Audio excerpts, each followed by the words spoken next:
Si vous ne savez pas ce qu'est Projet X, si vous ne savez pas ce que sont ces fêtes, eh bien regardez cette enquête, enquête signée Édouard Charuy et Guillaume Descamps. La commune de Arène, aux Pays-Bas, a été victime d'un projet X. Derrière ce nom se cache un véritable jeu de massacre sous forme de fête géante. 34 arrestations, 29 blessés et une commune complètement ravagée. Des images chocs qui ont atterré la planète entière. Des événements qui se multiplient à travers le monde quand la réalité dépasse la fiction. Retour sur le phénomène Projet X.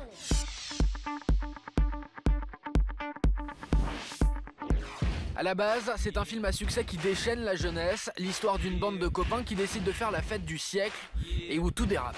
Tonight's about changing the game.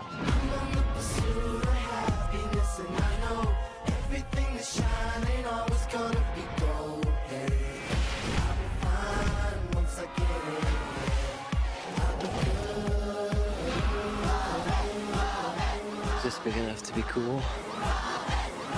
Game changer. Un film inspiré de faits réels puisqu'il reprend l'histoire de Cowie Worthington, un jeune Australien de 16 ans qui organisait une fête déjantée en 2008 alors que ses parents étaient absents. Il s'était servi de Facebook pour rameuter des centaines de personnes dans la maison familiale, n'imaginant pas une seule seconde l'étendue des dégâts. Mais à quoi pensiez-vous? Je pensais pas vraiment. Qu'est-ce qu'ont dit tes parents, Cory? Je ne sais pas trop, car à chaque fois qu'ils appellent, je ne réponds pas. Mais je pense qu'ils veulent me tuer. Mais depuis quelques mois, les faits divers se multiplient à travers la planète, comme ici à Arène, aux Pays-Bas. Plusieurs milliers de personnes avaient répondu présent à l'invitation d'une adolescente sur son Facebook. Elle avait oublié de mettre en privé l'événement.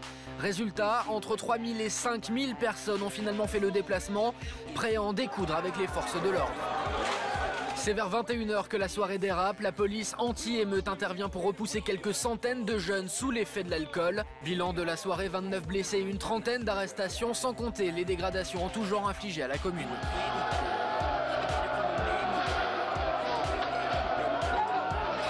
Mais ce n'est pas un cas isolé. En mai dernier, à Roquebrune-sur-Argent dans le Var, des centaines de jeunes ont envahi et saccagé une résidence secondaire inoccupée. Il y avait 3 DJ, il y avait la musique, il y avait de la lumière. Une stripteaseuse, un stripteaseur voilà. Aussi. Donc tout pour passer une bonne soirée, quoi. On voyait des trucs passer par la fenêtre, atterrir dans la piscine, quoi. À un moment, c'est venu à un stade où c'était trop dangereux. Avec plus de 80 000 € de dégâts, les deux organisateurs de cette fête ont écopé d'1 an de prison, dont 6 mois de sursis. Une peine lourde visant à mettre un frein à ce phénomène. C'est une peine extrêmement lourde, même si la peine d'emprisonnement ferme est aménageable et qu'il pourrait l'exécuter sous placement sous surveillance électronique.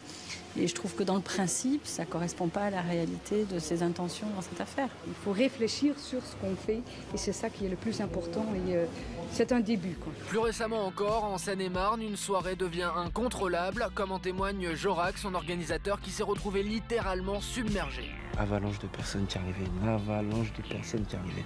Et après, on a fait ce qu'on a pu. Aux États-Unis, les soirées Projet X se répandent elles aussi un peu partout. La dernière en date se déroulait au Texas en mars dernier. La fête tourne au drame, 500 000 $ de dégâts et un mort. J'ai demandé aux gamins pourquoi ils avaient fait cela. Et ils m'ont répondu Projet X. J'ai demandé c'est quoi Projet X? Les parallèles entre le film et la réalité sont incroyables. Ils ont fait tout ce qu'ils avaient vu dans le film. Quelqu'un a perdu son fils. Cela aurait pu être évité.